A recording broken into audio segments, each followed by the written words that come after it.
It was happening again. My back tooth started to twinge right after I canceled the dental insurance we could no longer afford.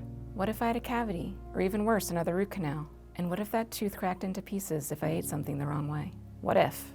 The pervasive questions became a loud cacophony in my brain. My pulse rose with it and my knees trembled.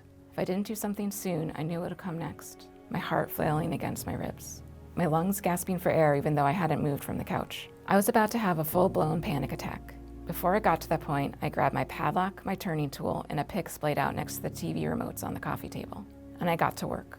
Some might consider learning how to pick locks to be a frustrating endeavor, and it is. But for me, it also creates a refuge for my own thoughts, leaving me with just those 5 pins to manipulate. I first got into lockpicking like most people do. I thought it'd be cool to say I could do it.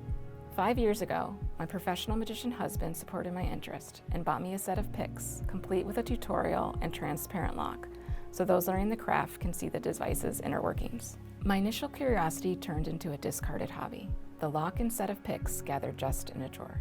I became pregnant during the pandemic, and, like everyone else, was trapped at home. Our apartment got crowded. Not only did it house me, my husband, and my dog, but it also contained my metastasizing anxiety. Our income disappeared, and as my daughter grew in my belly, so did my worries. One day, when I was pummeled with so much anxiousness that I could barely breathe, I pulled that lockpicking set out of the drawer.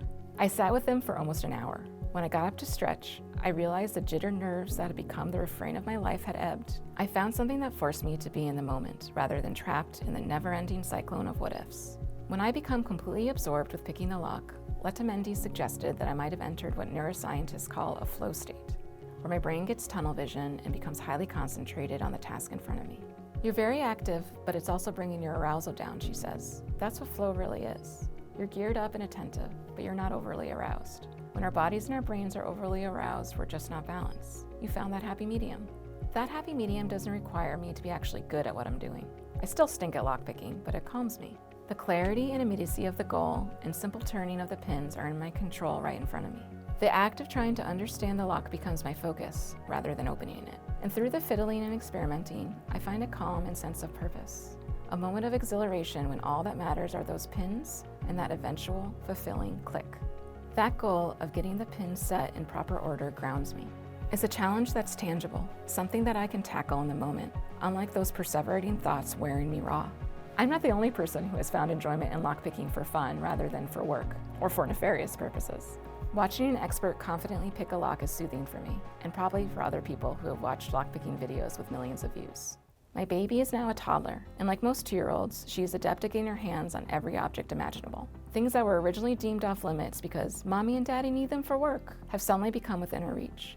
That couldn't happen with my lockpicking set. There are too many small pieces that she can impale herself with or choke on, so it's been squirreled away to the top shelf of my closet. And that's okay. My panic attacks have subsided. The set is still there if I need it. I hope that one day when my girl is a little older, she might have the same fascination with lockpicking that I do. For her, maybe it'll be the process that draws her to it as it did to me.